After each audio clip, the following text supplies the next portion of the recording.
অসুস্থতার আগে সুস্থতাকে কাজে লাগাইতে হবে। আজকে সুস্থ আছেন দেখে যা মন চায় তা করতেছেন, অসুস্থ হয়ে গেলে বুঝবেন। চোখে দেখতেছেন, চোখটারে দিয়ে কোরআন পড়েন না। জিন্দেগির এমন একটা সময় আসবে যখন চোখেও ঝাপসা দেবে। আমার একটা জিনিস জানা ছিল না, কয়েকদিন আগে এক ডায়াবেটিক্সের রোগী আমার বলতেছে, হুজুর ডায়াবেটিক্সের কারণে আমি চোখে দেখি না। আমি আশ্চর্য হয়ে গেলাম, ডায়াবেটিক্স থেকে চোখে দেখেন না।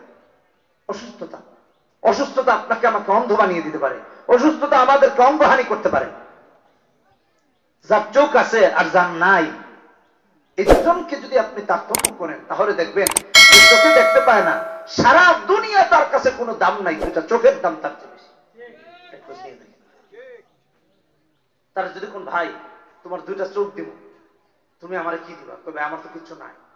আমার যদি পুরো দুনিয়াটা থাকতো তাহলে তোমার নামে লিখে দিত, খালি আমার চোখে একটা আলো দাও। আচ্ছা দুইটা লাগবো না, একটাই দাও, একটাই দাও।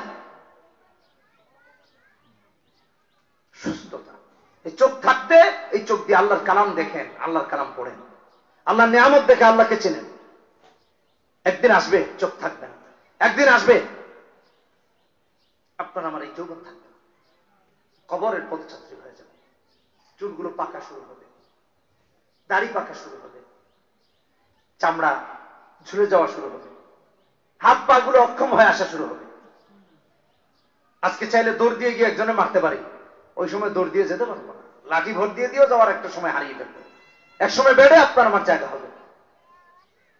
এই জন্য সুস্থতাকে গনিমত মনে করেন, কাজে লাগান, আল্লাহর ইবাদতে কাজে লাগান, আল্লাহ তাআলার গোলামিতে কাজে লাগান। আল্লাহ আমাদেরকে তৌফিক দান করুন বলে আমি। ভাই ভাই মনে থাকবে না ইনশাআল্লাহ? মনে থাকবে না ইনশাআল্লাহ? হ্যাঁ, আল্লাহ আমাদেরকে মাফ করুন। এক একটা বিষয় অনেক ব্যাপক, আমি বলতে গেলে লম্বা হয়ে যাবে, আমার তো সময় নেই, অনেক দূরে যাবো। চারদিকে জ্যাম লেগে গেছে অলরেডি, জ্যাম এখন মারাত্মক ভয়াবহ। ঢাকা যাওয়ার আগে রূপসী গাউসি এমন জ্যাম লাগে, আর যাওয়াই যায়, এত জ্যাম লাগে। আচ্ছা 3 নাম্বার, ওয়াগিনাকা ক্বাবলা ফাকরি, দারিদ্রতার আগে সচ্ছলতাকে গনিমত মনে করেন। টাকা আছে মানে খালি মদ খায় না, টাকা আছে মানে বারে চলে যায় না, টাকা আছে মানে ডান্স ক্লাবে চলে যায় না, টাকা আছে মানে গানের আয়োজন করেন না। টাকা থাকলে সদকা দিন, টাকা থাকলে যাকাত দিন, টাকা থাকলে পরিবারকে অর্থকরীকে সাহায্য করেন। টাকা থাকলে আপনার প্রতিবেশী যে ইফতার কিনে এনে টাকা নাই খাওয়ার মতো, আপনি তাকে ইফতারি করান, আপনি তার সাহির ব্যবস্থা করেন। একজন রোজাদার যেন ভালোভাবে রোজা রাখতে পারে, আপনি সেই ব্যবস্থা করে দিন। আমার ভাইরা, আমাদের অবস্থা এখন মনে হয়ে গেছে পুঁজিবাদী অর্থনীতি আপনাকে আমাকে এমন জায়গায় নিয়ে গেছে, পাশের বাড়ির লোক কোটি কোটি টাকার মালিক, আর তার ঘরে খাবারের মতো কিছু নেই।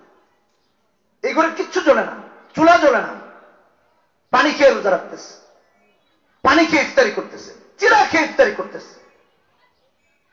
আপনি তার প্রতি খেয়াল রাখেন নাই, আল্লাহ কিছু জবাব দিতে পারেন। আমি এগুলো নিয়ে মসজিদে 6-7 জুমা ধারাবাহিক আলোচনা করতেছি, শুধু একটা আয়াতের তাফসীর, সূরা নিসা 36 নম্বর আয়াতে, ওয়াবুদুল্লাহ ওয়া লা তুশরিকু বিহি শাইআ ওয়া বিল ওয়ালিদাইনি ইহসানা ওয়া বিযিল কুরবা ওয়াল ইয়াতামা ওয়াল মাসাকিন ওয়াল জারি যিল কুরবা ওয়াল জারিল জুনুব। এটুক পর্যন্ত আসছি, প্রায় 6 জুমা না কয় জুমা তাফসীর করেছি।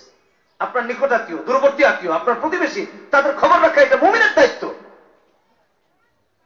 আর আপনার প্রতিবেশী খাবার পাচ্ছে না, আপনি টাকা নষ্ট করতেছেন গিয়ে বারে, টাকা নষ্ট করতেছেন গিয়ে ডান্স ক্লাবে, নাইট ক্লাবে, টাকা নষ্ট করতেছেন গানের আড্ডাখানায়, টাকা নষ্ট করতেছেন জুয়ার আসরে।